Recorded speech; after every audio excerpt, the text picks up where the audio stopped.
Hey everyone, my name is Vitória Kuyama and I'm an investment banker based in New York. So, I have done dozens of coffee chat interviews and also listened to the debriefs of why candidates get rejected. And guess what? Most candidates get rejected for the same three reasons. And in this video, I want to break them down to you and also tell you the strategies that I use to avoid those mistakes. Okay, first point, weak technicals. If you don't have good enough technicals, you won't pass the first round of interviews or the Superdays.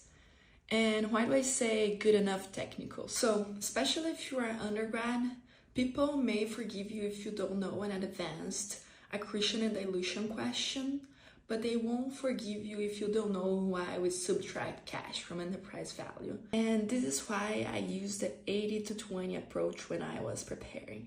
I would spend 80% of my time studying the main questions or the basic questions, which are enterprise and equity value, accounting, and valuation.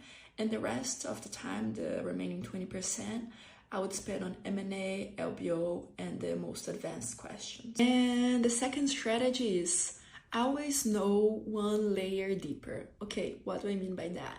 So don't just memorize the formula, but also know why you'd add or subtract something from it. For example, take the enterprise value formula. Equity value plus debt plus preferred shares plus minority interest minus cash.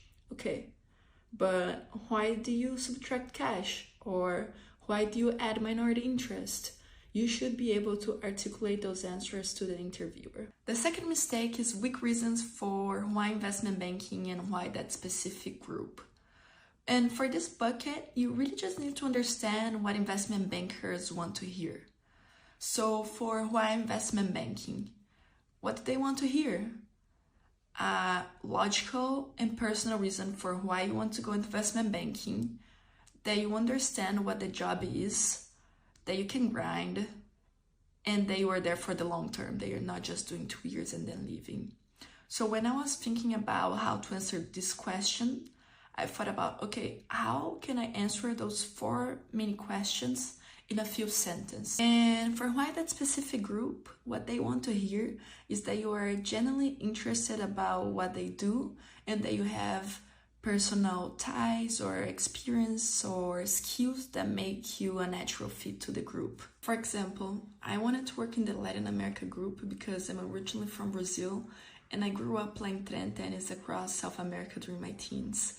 That created a deep sense of appreciation for our culture, our people, and also the region's potential. And as I was starting my career, I wanted to have an impact and also see firsthand the economic growth of our region. And something else about those 2 questions is that I was very specific that I only wanted to work in investment banking and that specific group I was interviewing with was my first choice. And the third mistake is interview execution and communication errors. And this bucket includes everything from tone of voice, confidence levels, body language, how clearly you articulate your points, and also how you interact with the interviewer. And examples here are, she seemed too nervous, she was reading off the screen, she spoke too fast, he didn't send me a thank you note. The best thing about those mistakes is that they are very fixable. The best thing you can do here is to practice. Record yourself speaking on your phone, answering different questions. Speak in front of a mirror. Do as many mock interviews as you can. This is like anything else in your life. The more you practice, the better you get.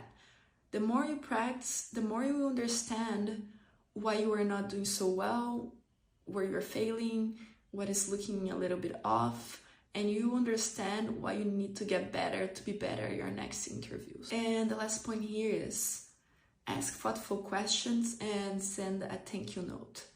If you don't ask any questions, they will remember you in a negative way. If you ask generic questions, they won't remember you. But if you ask a thoughtful question, they might remember you in a positive light. So this is a chance to differentiate yourself. And with the thank you note, if you don't send, they will remember you negatively. But if you send, they won't remember you. Our main goal here should be to not create any red flags with any of the interviewers. The last thing you want is one of your interviewers at the hiring committee saying, Victoria didn't send me a thank you note. That will ruin your chances. And what you should hope for is that someone connected with you and liked you enough to stand up for you there and say, I really like Victoria, I think we should hire her to our team. And that's why it's important to try to differentiate yourself through those questions. Thank you so much for watching the video, and if there's anything else you'd like to know about investment banking or how to get in, please just leave a comment.